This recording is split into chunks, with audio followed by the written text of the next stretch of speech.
They were never supposed to leave.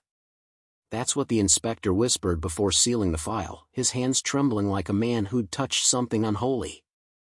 For 27 years, the Kentucky Shaker community of Pleasant Hill was a model of faith and discipline, until over 300 members disappeared.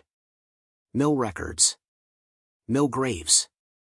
No explanations. Just silence that chokes the land even now. You weren't meant to hear this. You weren't meant to know that this story exists. But now you do, and once you step inside, there's no turning back.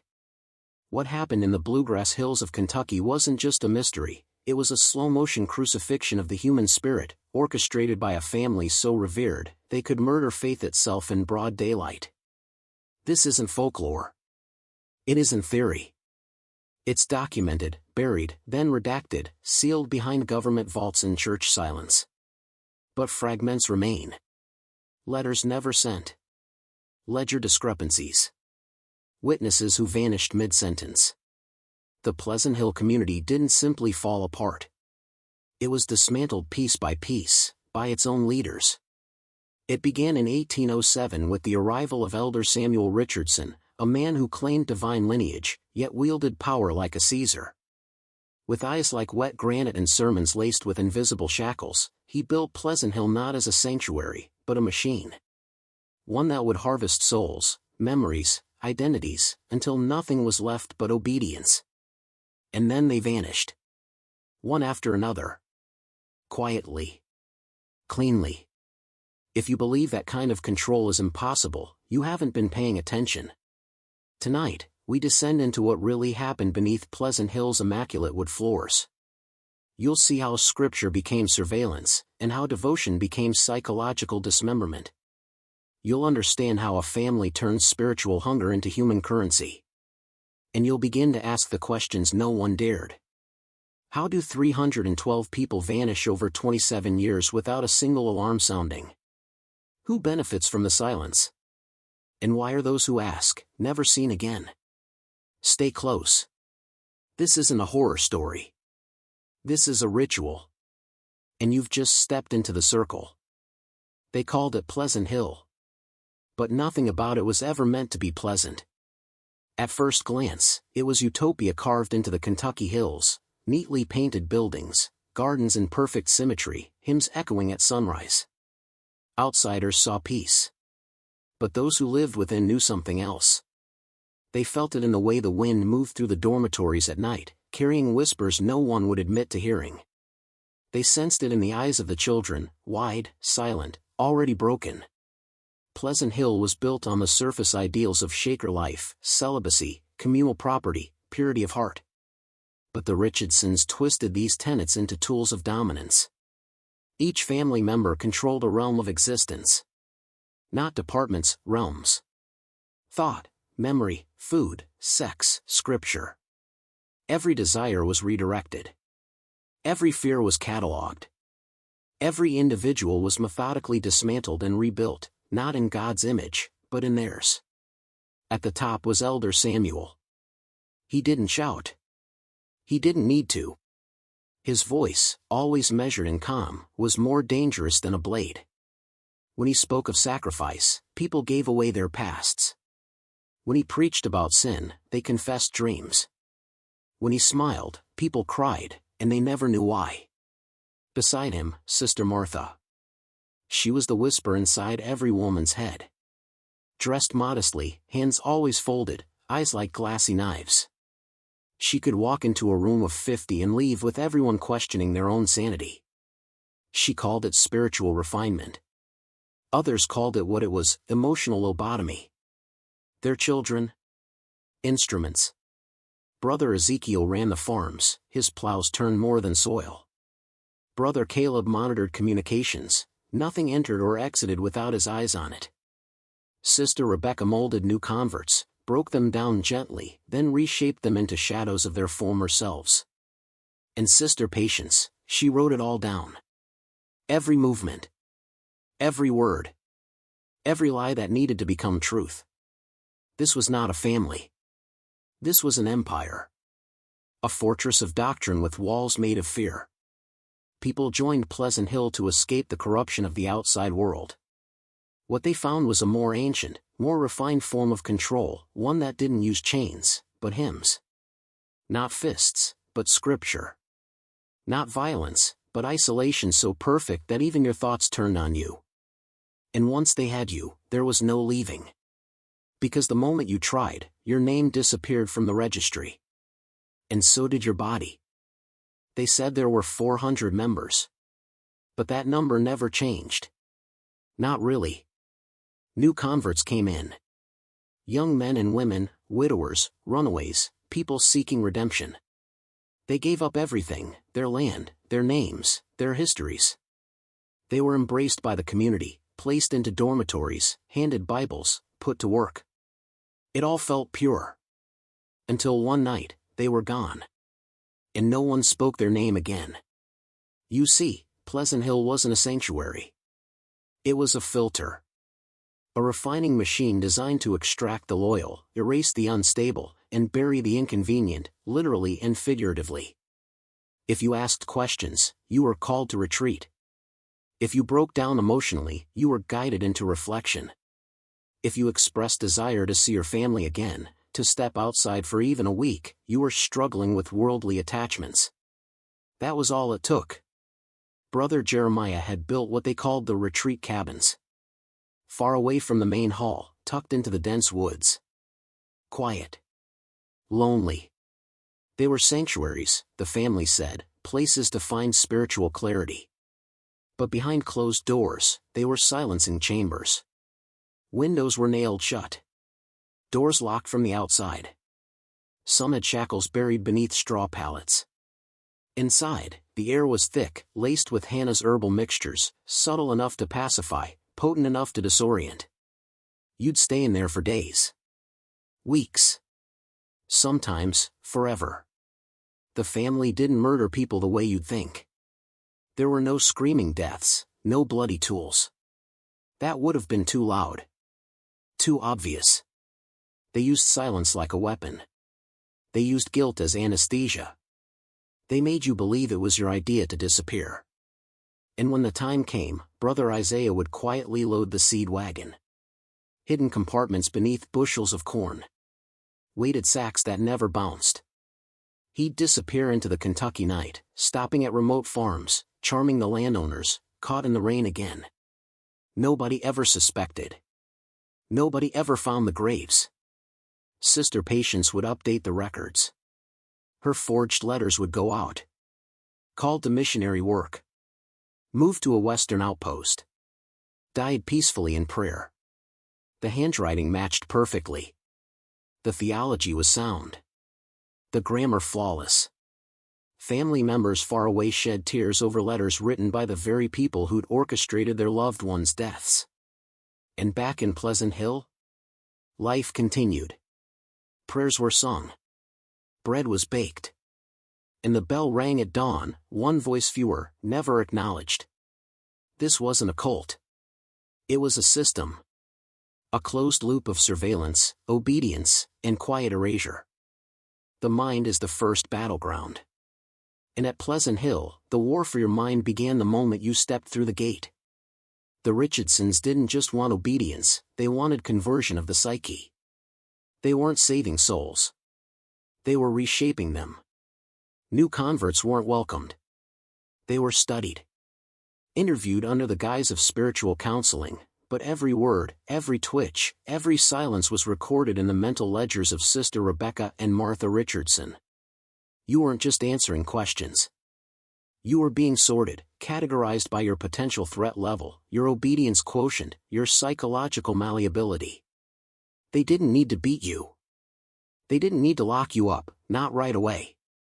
All they had to do was break you. The process was surgically precise. First, they isolated you. From your family, your memories, your past. No letters out. No visits allowed. The outside world became a dream. Next, they flooded you with what seemed like love. Constant attention.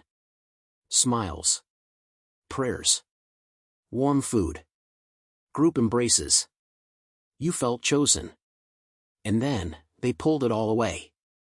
Suddenly, you were alone. Ignored. Given the cold jobs, latrine duty, grave digging, ash hauling. The people who once loved you now avoided eye contact. And your mind, desperate to win back approval, began to contort itself, wondering, what did I do wrong? How can I be better? That's when they returned. With open arms. With mercy. With forgiveness. But there was a price. You had to confess. You had to submit. Not just to the rules, but to the family. To the system. To the lie. And once you did, you were theirs. They called it spiritual refinement. Modern psychologists would call it trauma bonding. You weren't allowed to speak to other new converts, not unsupervised. You were paired with mentors who reported everything. Meals were silent. Even your prayers were monitored. You were rebuilt, one command at a time. Repetition. Shame. Conditional affection. By the end of 3 months, most weren't even the same people. They'd chant hymns in unison with vacant smiles. They'd volunteer for extra labor. They'd report their own roommates for thought crimes. And worst of all, they'd feel proud for doing it. The Richardsons hadn't created a cult. They had built a machine that ate free will and spit out obedient believers. Every man who disappeared at Pleasant Hill had once believed he was safe. There's a reason Pleasant Hill never needed fences or guards. They didn't have to trap you, because they made you trap yourself. The true prison wasn't wood or stone. It was belief, carved into your conscience so deeply you couldn't tell where the doctrine ended and your own thoughts began. Every morning began at 4:30 a.m., roused by the cold clang of Brother Caleb's bell. No time to reflect. No time to question. Just motion. Obedience. Repetition. Work details were rotated weekly, but always with strategic precision. You never worked near the same people for long. No time to form bonds. No shared language of dissent. Conversations were monitored, not just by the Richardsons, but by your own peers, unknowingly transformed into informants. Everyone was watching. And everyone knew they were being watched. Trust was death. Meals were silent. Eye contact was discouraged. Even during worship, emotion was tightly controlled, choreographed expressions of devotion led by Samuel Richardson's booming voice and Rebecca's soft harmonies. Real emotion?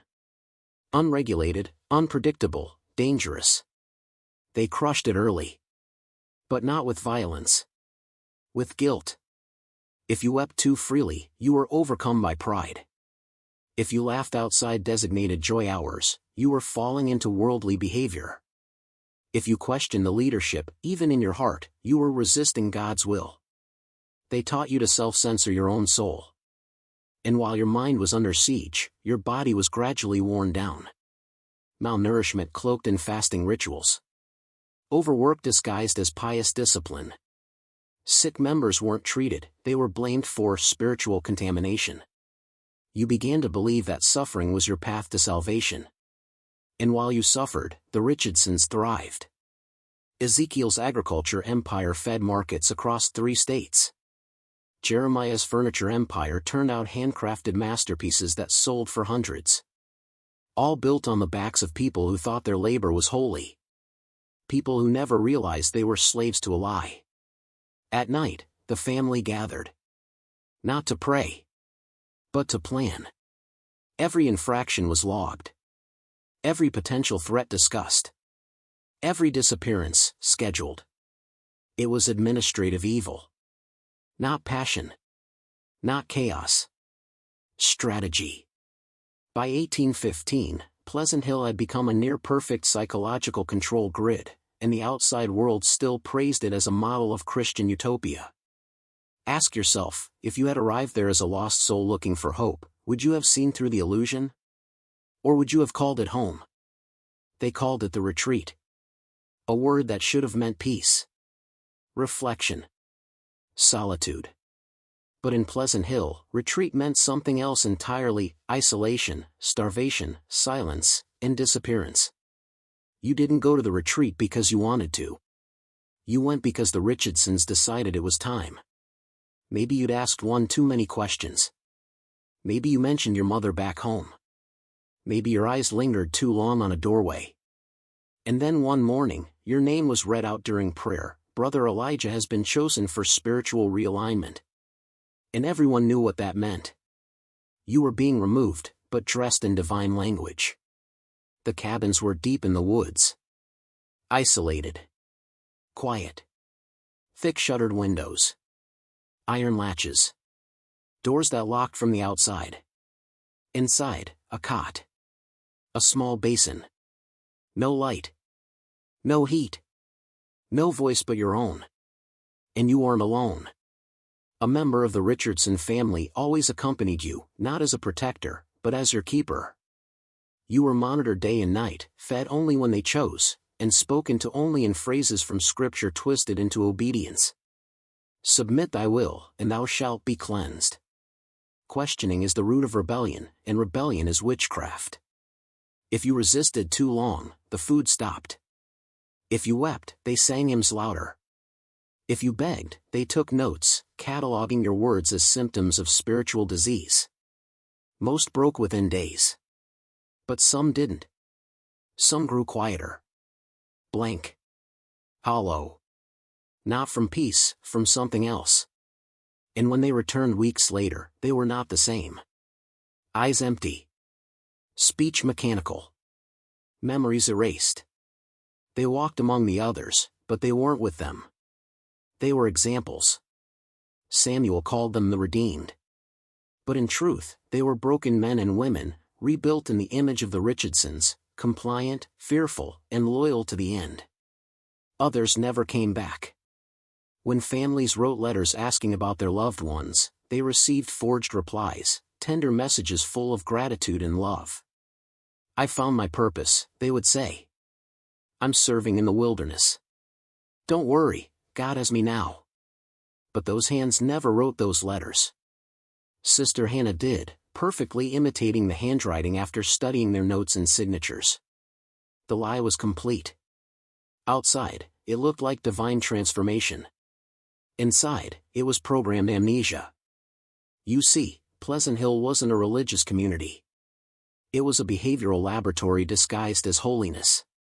And you weren't worshiping God. You were worshiping them.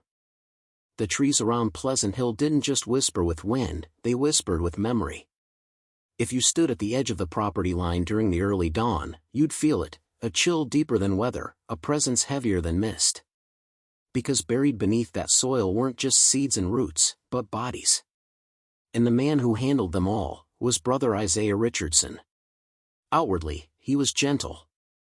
A traveling seed merchant. Always polite. Always on time. Farmers across 3 states trusted him, welcomed him, even prayed with him. But that wasn't all Isaiah was planting. Once a month, like clockwork, he loaded his cart with Pleasant Hill's finest heirloom seeds. But beneath the seed sacks were hidden compartments, perfectly constructed false bottoms lined with waxed linen to hold something far less innocent. He'd wave goodbye. Smile. Cross the boundary road. And disappear into Kentucky's dense wilderness, taking with him a human being no one would ever see again. Isaiah had memorized every back road between Harrodsburg and Nashville. Every abandoned barn. Every collapsed mineshaft. Every shallow creek with a soft bed of clay. He never needed directions. He was the map.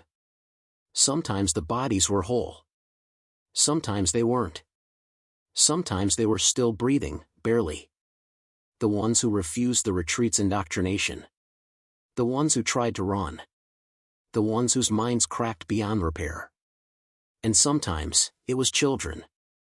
That's what made the silence unbearable. Because no one could believe it. Not there. Not among the songs and wooden benches and holy kisses of peace. But Isaiah made sure they were never found. He would return with signed ledgers, empty seed sacks, and a perfectly rehearsed story of missionary work or illness or divine calling. When the town sheriff once asked about a missing woman who'd last been seen at Pleasant Hill, Isaiah delivered a forged letter, handwritten by Sister Hannah, explaining how she had felt called to start a prayer circle in western Ohio. It was enough. Every time. The Richardsons didn't just control people, they controlled perception. Isaiah's trips became more frequent as more dissenters appeared. By 1822, he was gone nearly every other week. And every return brought more silence, more fear, more compliance. Because everyone at Pleasant Hill knew one thing. If you resisted, you weren't just removed. You were erased. At Pleasant Hill, disappearance wasn't chaos. It was protocol. Each vanishing act was wrapped in a paper trail so flawless, so emotionally precise, it not only fooled distant family, it convinced the missing never existed at all. Behind that illusion stood one woman, Sister Patience Richardson. She was young. Soft-spoken. Barely 24. But her gift for forgery was nothing short of terrifying. Give her 3 days with your handwriting, and she could rewrite your life, or your death, in letters your mother would frame. Patience didn't just copy penmanship. She copied you. She knew how you slanted your L's when anxious. How you dotted your I's lower when afraid. She matched tone, rhythm, vocabulary, even theological phrasing. So when your father in Ohio got a letter saying you'd found divine clarity in a missionary voyage west, he believed it. So did the authorities. Her record-keeping system was a fortress. Medical histories explaining sudden deaths. Travel itineraries detailing departures to distant Shaker communities. Ledgers logging donations, illnesses, conversions, all cross-referenced and sealed under official Pleasant Hill parchment. Every missing member had a paper soul. A convincing trail. A digital ghost, long before the age of data. The system was so complete that when two families arrived unannounced in 1826 to inquire about their sons, they were handed warm tea, kind smiles, and letters supposedly penned by their boys, describing visions, callings, and a need to walk deeper into God's wilderness. No tears. No funerals. No trails of blood. Just closure. Manufactured like scripture. Sister Patience rarely spoke during community meetings. But she listened to everything. Her notes filled dozens of locked ledgers, each one tracking behavioral shifts, emotional states, potential threats. If you showed signs of fatigue, she noted it. If you cried too long during worship, she flagged it. If you hesitated before kneeling, she documented it. And when your profile revealed too much doubt, you were marked. And your paperwork began its rewriting. Your story was carefully unwoven from Pleasant Hill's tapestry, replaced with a cleaner narrative, one that honored the community and disarmed suspicion. Within weeks, you became a name in a footnote. A signature in a forged letter. A birth date without a death record. Because in Pleasant Hill, death wasn't the end. It was a formality. What if I told you they never buried the bodies at Pleasant Hill? Not in the cemetery. Not in the gardens. Not even in the woods behind the retreat cabins. Because burial leaves evidence. Instead, they used routes. Routes no one questioned, because they were hidden in plain sight. Agricultural trade routes. Commerce. Business. And at the heart of it all was Brother Isaiah Richardson. To the world, he was a simple seed merchant. A devout Shaker with a knack for heirloom strains. He traveled monthly, Ohio, Tennessee, the far edges of Kentucky, delivering rare crops to remote farms. But Isaiah's wagons were different. They were custom-built. Reinforced floors. Hollow compartments. Airtight seals. To the farmer, they were just full of feed or seed grain. But underneath the sacks of rye? Wrapped in linen soaked in lye? A body. One of their own. One who asked the wrong question. Wrote the wrong letter. Paused too long before confessing. Isaiah was brilliant. He knew exactly which farms along his route had vast, unmarked land. Which lonely fields hadn't been surveyed in decades. which customers were too polite to pry. He'd stay overnight, citing bad weather, or a long journey home, and in the hours before dawn, he'd dig. Not deep. Just enough to disappear a truth no one wanted to find. Then, by sunrise, he was gone. A man of God, returning to Pleasant Hill with new orders, new customers, new donations. And no suspicion. His seed business did more than generate profit. It was a cleanup system. A mobility network.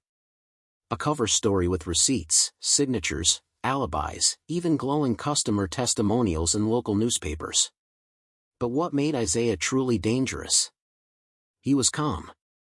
He sang hymns as he drove. He blessed newborns at the farms he visited. He kissed the foreheads of widows who bought his seeds, hands still dusted with the earth he'd used to bury someone's daughter the night before. And then he'd return to Pleasant Hill and kneel for prayer. Like nothing happened. There's a reason no bodies were ever found. No shallow graves. No missing person alerts that made it to courts. Isaiah Richardson was the ghost between miles. The man who made death mobile. Not a butcher. A gardener. Planting silence across 3 states, one forgotten soul at a time. They told the world Pleasant Hill was a sanctuary, a haven for the pure, the faithful, the chosen. But every sanctuary has a gatekeeper. And her name was Sister Patience Richardson. At only 24, she was the youngest of the inner circle. Frail. Quiet. Always at her desk, pen in hand. She looked harmless, even pitiable, to those who passed her in the records room. But make no mistake. Patience was the final seal on every secret the Richardsons buried. Her role wasn't just clerical. She ran a bureaucratic fortress, one designed to suffocate inquiry, confuse auditors, and erase people as if they'd never lived. The moment someone vanished, a brother questioning finances, a sister longing to return home, Patience would begin. She'd draft letters explaining their departure. Signed in the person's exact handwriting, down to the nervous curl in their R or the pressure of the final E.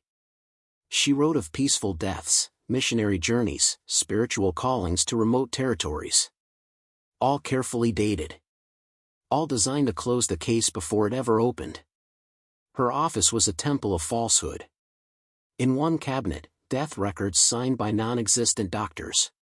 In another, travel logs proving members had left on foot and never returned, complete with witness statements from other converts who, by then, were also dead. And if the state ever asked questions, Patience would welcome them in, glasses low on her nose, voice soft as cotton. "We keep impeccable records here," she'd whisper, sliding across a leather-bound ledger full of lies. "Our souls are pure. God is our witness." No one ever pushed further. Because what she gave them was too complete, too consistent, too professional. The kind of record-keeping only found in banks, hospitals, or prisons. Even her mistakes were designed. Misspelled names, incorrect dates, just enough to make any future inquiry collapse under its own contradictions. She was the Richardson family's historian of fiction. A scribe of vanishings. A cartographer of the disappearing. And what made her terrifying was how calm she was about it. No emotion. No cruelty. Just duty. She believed in the mission. Believed that erasure was mercy. That to question the community was to forfeit your name, your life, your very place in history. She didn't kill with poison or rope. She killed with ink. And every time she sealed a file, a soul was locked behind the veil. Forever. Outside Patience's quiet office, the machinery of death continued to churn, disguised as everyday business. Brother Isaiah Richardson, Samuel's cousin, was the unseen hand moving shadows across 3 states. A man whose mild manners masked a darker role few dared imagine. Isaiah was the seed merchant, a legitimate businessman, traveling from Kentucky to Ohio, Tennessee, and beyond, carrying bags of seed to farmers who trusted his expertise without question. But behind the veil of commerce lay something sinister. Isaiah's seed wagons were custom-built with secret compartments, hollowed spaces meant not for grain, but for transporting the community's disappearing bodies. Those who'd questioned, doubted, or resisted were quietly loaded, hidden away beneath sacks of wheat and corn. Under cover of legitimate deliveries, Isaiah moved these grim shipments to isolated farms, forgotten woods, and unmarked graves scattered across the countryside. To outsiders, he was a pious brother on a mission, keeping the wheels of community business turning smoothly. To insiders, he was the executioner, the one who ensured that inconvenient lives never saw the light of day again. His schedule was impeccable, visits planned to the minute, alibis prepared for every absence. Farmers welcomed his visits, never suspecting the dark cargo his wagons carried or the chilling purpose behind his overnight stays. Meanwhile, at Pleasant Hill, Samuel and Martha maintained a facade of peace and progress. They hosted visitors, preached sermons, and managed the community's finances with a smile. But every surface gleamed to hide a rotting core. Behind closed doors, the Richardson family held nightly councils to plan the next moves in their intricate dance of control and concealment. The lines between faith and fanaticism blurred into something unrecognizable, a cult of power, deception, and silent death. And all the while, the community's members remained trapped, their fates sealed by invisible hands. This was no ordinary religious commune. This was a carefully constructed prison, a place where disappearing wasn't just possible, it was routine. And the truth? It was a secret so dark that even history tried to forget it. Are you ready to go deeper? Comment "Shadow binds shadow" twice below to seal your understanding and keep walking this path with me. Because what you learn next will change everything you thought you knew about control, faith, and the price of obedience. The shadow of Brother Thomas Wittmann's death hung heavy over Pleasant Hill, but it was just the beginning of a chilling pattern. Those who dared ask uncomfortable questions or dream of leaving faced a fate cloaked in the guise of spiritual correction. The Richardsons called it the retreat system, but it was nothing less than a methodical method of psychological imprisonment. When a member showed signs of doubt or independence, they were sent to isolated cabins deep within the sprawling property. These weren't rustic sanctuaries for meditation but cages designed to break minds and spirits alike. Each cabin was fortified, heavy shutters barred from the outside, doors locked from beyond the occupant's reach. The walls themselves seemed to swallow cries for help. Under constant surveillance by the Richardson family's loyalists, these retreats became centers of torment disguised as divine intervention. Days of prayer, fasting, and isolation wore down the will of even the strongest souls. The community was told this was a sacred journey to cleanse worldly impurities, but in truth, it was a brutal tool to extinguish resistance. Brother Caleb Richardson oversaw this operation with ruthless precision. His network of informants spread through every corner of Pleasant Hill, watching and reporting. No whispered doubt, no private conversation went unnoticed. Members believed chance brought Caleb to their paths, never suspecting the careful orchestration behind each encounter. Selection for the retreat wasn't random.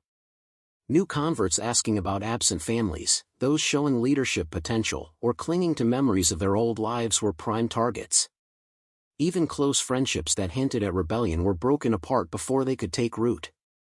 Meanwhile, Sister Hannah Collins managed a darker aspect of control, the creation of false correspondence to cover the community's tracks.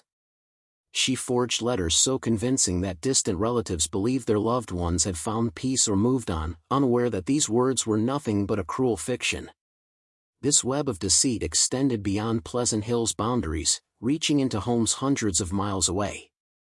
The Richardsons wielded psychological warfare that crushed dissent before it ever dared to rise. The retreat system became a model of silent oppression, ensuring that those who might threaten the family's grip were isolated, broken, and rendered powerless. And the rest of the community? They lived in fearful obedience, their minds corralled by invisible fences of terror and trust twisted into submission. This was no accidental nightmare. It was calculated. Cold. Deliberate. And it thrived in the guise of holy order. You're deeper now. The truth is sharp and unforgiving. Stay with me. Behind Pleasant Hill's serene facade, the Richardson family had mastered a deadly art, erasing inconvenient truths with surgical precision. Brother Thomas Wittmann's memory, once a living testament to doubt and courage, was methodically wiped from the community's collective consciousness. His belongings vanished, reassigned or destroyed, his name vanished from records as if he had never existed. This wasn't mere forgetting, it was active obliteration. By design, history here was rewritten daily, controlled tightly by Sister Patience Richardson, the youngest of the Richardsons, whose unmatched skill in forgery and record-keeping forged a fortress of lies. Her files contained everything: medical logs, travel documents, correspondence, all painstakingly crafted to withstand scrutiny from local authorities and inquisitive outsiders.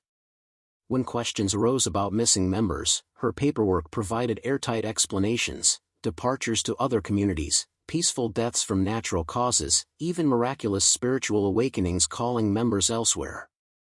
Each fabricated letter was a masterpiece of emotional manipulation, sealing the fates of those who vanished behind layers of official deception. Outside the community, Brother Isaiah Richardson's seed business acted as a perfect smokescreen. His travels across Kentucky, Ohio, and Tennessee weren't just agricultural errands, they were the grim conduits for disposing of bodies in remote locations, hidden where no one dared search. His reputation as a reliable merchant and devout believer provided cover, allowing him to slip through checkpoints and neighbors' suspicions unnoticed. This dual network of bureaucratic deceit and physical concealment formed a chilling symbiosis. The Richardsons erased not just lives but erased evidence, perceptions, and memories. At the heart of Pleasant Hill's system was a psychological prison far more suffocating than chains or locked doors.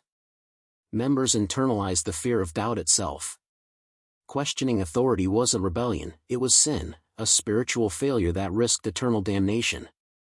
The community policed itself, turning neighbors into unwitting jailers.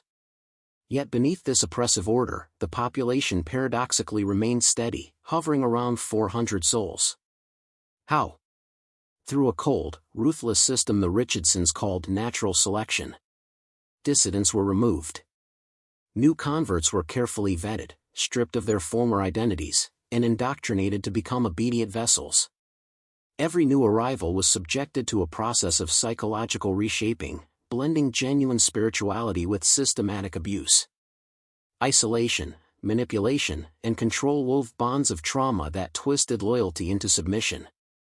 The Richardsons weren't just leaders, they were sculptors of human minds and masters of dark transformation. You're not just hearing a story, you're stepping through a door into a world where control is absolute, truth is malleable, and faith is a weapon. This knowledge changes everything. Brace yourself. The Richardson family's control extended beyond spiritual manipulation into the very fabric of daily life at Pleasant Hill. Each routine, each moment, was engineered to reinforce submission and crush independence. The day began before dawn, with the sharp clang of Brother Caleb's bell cutting through the cold morning air, a signal that echoed like a command from another world.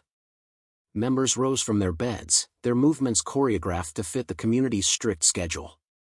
Breakfast was served under Sister Hannah Collins's vigilant eye, her mastery of herbs and nutrition a quiet weapon in the family's arsenal. Compliance was rewarded with wholesome meals, dissenters suffered hunger or subtle poisonings masked as illness. Workdays were brutal and unrelenting, designed to exhaust body and mind alike. Agricultural fields tended by Brother Ezekiel's hand stretched for miles, producing bounty not for the community's benefit but to fuel the family's growing enterprises beyond Pleasant Hill's borders. Furniture workshops, seed sales, and mysterious external dealings all funneled profits back into the Richardson machine. Isolation was the invisible fence keeping members trapped. Travel beyond the community was rare and tightly controlled. No one left without a family escort, and even brief trips to nearby Harrodsburg required meticulous justification and surveillance. The outside world was portrayed as a corrupt wilderness, dangerous and untrustworthy. Even worship was a tool of control. Evening services led by Samuel Richardson blended genuine spiritual reverence with subtle psychological conditioning. Hymns and prayers became rituals of submission, binding minds to the family's will. The congregation's gaze was fixed on Samuel, whose voice commanded with a gravity that brooked no dissent. Yet cracks appeared. The first fissure formed when Brother Thomas Wittmann dared to question the community's finances. His inquiries, though veiled in concern, were acts of rebellion. The family's response was swift and brutal, silencing him permanently and erasing his existence from history. His death was a warning etched in silence. But the truth is more insidious. This was not an isolated incident, it was the opening salvo in a decades-long campaign to root out and extinguish any flicker of independence. Those who questioned, those who dreamed of escape, faced spiritual retreats, isolation cabins hidden deep in the woods, where surveillance was total and freedom non-existent. This was Pleasant Hill's real secret, a shadow empire of psychological terror, maintained through fear, manipulation, and unyielding control. Now, if you understand the gravity of what you've just heard, type "I see the darkness" twice in the comments below. It's not just a phrase, it's a key to awakening, a mark that you are ready to face what others refuse to see. Prepare. The descent continues. The retreat cabins were the dark heart of Pleasant Hill's terror, a place where hope was suffocated, and souls were broken. Hidden deep within dense forests, these isolated cabins were cloaked in the guise of sanctuaries for spiritual renewal. But inside, they function as prisons, designed to dismantle the very essence of a person's will. Those sent to these retreats were stripped of all comforts. Their days were consumed by endless prayers and fasting, under the unblinking supervision of Richardson family members. Heavy wooden shutters barred the windows, and doors locked from the outside ensured escape was impossible. Soundproofed walls kept their cries and protests from reaching the ears of the community. Brother Jeremiah oversaw these retreats with ruthless precision. His mastery of psychological torment rivaled that of any modern interrogator. He understood that to break a mind, it was not necessary to inflict physical pain. Isolation, deprivation, and relentless mental pressure were far more effective. Victims were subjected to cycles of hope and despair, rewarded one moment with brief moments of kindness or religious comfort, only to be plunged into cruel neglect the next. This calculated abuse forged trauma bonds, twisted loyalties where prisoners came to crave the very approval that held them captive. Meanwhile, Brother Caleb's network of informants operated like a shadow government. No word went unheard, no glance unnoticed. He maintained the delicate balance of terror and obedience, ensuring the family's grip on Pleasant Hill never faltered. Outside, Sister Hannah crafted intricate deceptions, forging letters to distant families. These missives spoke of spiritual journeys, peaceful deaths, and missionary callings, beautiful lies to mask the grim realities. Families far away accepted these stories, their grief co-opted to maintain the illusion of harmony. The disappearances continued, their true nature buried beneath layers of falsehood and fear. New converts were screened with cold calculation, their psychological profiles dissected by Sister Rebecca and Sister Martha. Those who threatened the family's power were quietly removed before their doubts could spread. This was no accident or tragedy, it was a deliberate, sprawling system of control and corruption sustained for 27 years. An empire built on vanished souls and silenced truths. You've come far. But remember, knowing is the first step to breaking free. If you're ready to confront deeper darkness, type "I see the darkness" twice in the comments now. After the retreat cabins, the disappearances became even more chillingly methodical. The Richardson family had perfected a grim cycle: identify, isolate, and erase. When someone's resistance proved unbreakable, when doubt morphed into defiance, their fate was sealed. They were removed from the community, permanently. Isaiah's seed wagons became macabre coffins. Under cover of legitimate business trips, bodies were transported and buried in remote, unmarked locations across 3 states. These graves were swallowed by wilderness, never to be found. The same hands that sowed life were burying death. Meanwhile, Sister Patience Richardson's records maintained a veneer of legitimacy. Detailed medical histories, travel logs, and correspondence created an airtight bureaucratic facade. Official inquiries met with meticulously forged documents that pointed to natural causes or voluntary departures. Anyone brave enough to ask deeper questions quickly learned the dangers of prying too close. But the most terrifying weapon was psychological: the community itself. Members weren't just victims, they were complicit. Fear and indoctrination twisted them into enforcers of their own oppression, policing thoughts and behavior. The line between captor and captive blurred into a suffocating gray. Even as bodies vanished and doubts were extinguished, Pleasant Hill's population remained unnervingly steady. New converts flowed in, drawn by the promise of spiritual purity and renewal. Their earthly wealth funded the ongoing horrors, their fresh minds meticulously shaped and broken to fit the family's design. This relentless cycle, recruit, control, eliminate, created an illusion of permanence. Behind it, however, lay a nightmare of systemic violence disguised as divine order. The Richardson family had built more than a community, they had constructed a fortress of lies and terror, protected by faith and fear. The Richardson family's grip extended beyond mere control. It was a dark symbiosis of power, manipulation, and absolute domination. Every whispered prayer, every bowed head, every forced smile served to reinforce the invisible chains tightening around Pleasant Hill's members. The community operated like a living organism, with the Richardsons as its ruthless brain. Their psychological games weren't just about obedience, they were about complete ownership of the soul. Doubt wasn't tolerated, it was the enemy. Fear wasn't incidental, it was cultivated and weaponized. But this terror was cloaked in sanctity. The Richardsons wielded religion as a mask and a tool, convincing their victims that submission was salvation, resistance damnation. They twisted spiritual devotion into a cage, binding the community in invisible shackles far stronger than iron. And yet, beneath the surface of sermons and rituals lay a merciless hierarchy of secrets. Family members monitored every interaction, every glance, every word, turning the community into a maze of paranoia and suspicion. The machinery of control was relentless: informants, forged letters, staged prayers, isolated retreats, and the ever-present threat of disappearance. This was not a community, it was a prison disguised as paradise. Now, I need you to do something important. Write in the comments below the phrase, "I see through the veil." "I claim my truth." Say it twice. This isn't just a phrase, it's a signal. A commitment to yourself, to break free from deception and awaken to hidden realities. Engage now, lock in your transformation. Because what you're learning here is dangerous knowledge.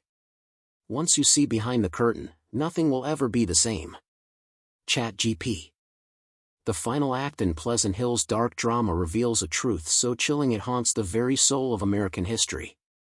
Over 27 years, the community's disappearance of 312 souls was not random, not accidental, it was systematic elimination disguised as divine will. The vanished were quietly removed, erased from records and memories, buried in unmarked graves scattered across Kentucky's remote wilderness. The Richardson family's network of secret burial sites ensured no trace ever surfaced, no investigation dared penetrate. The community's external facade of sanctity and harmony concealed a horror rooted in greed, control, and ruthless survival. New converts fueled the enterprise, their property and faith exploited in equal measure. Those who resisted were purified through isolation, manipulation, or death. Yet the true horror lies in the aftermath. Pleasant Hill didn't simply die, it was intentionally obliterated from history. Archives sealed. Testimonies suppressed. Even local lore twisted into a ghost story, warning outsiders to never tread too close. But now, through whispers in forgotten archives and fragments of courage from descendants, the veil begins to lift. The bones buried in silence cry out for justice, their stories demanding to be known. This tale is more than a historical curiosity, it's a stark reminder of how power, cloaked in righteousness, can become tyranny. How blind faith can be weaponized. How communities can be swallowed whole by those who manipulate fear and devotion. You, watching this now, hold a spark of that forbidden knowledge. Use it wisely. Question everything. Resist the lies disguised as truth. The shadows of Pleasant Hill linger, a macabre testament to a secret that was never meant to be unearthed. But it has been. And now, you are part of it. If you want more revelations like this, and to join a brotherhood of truth seekers, subscribe and ring the bell. Share your thoughts, because silence only strengthens the chains.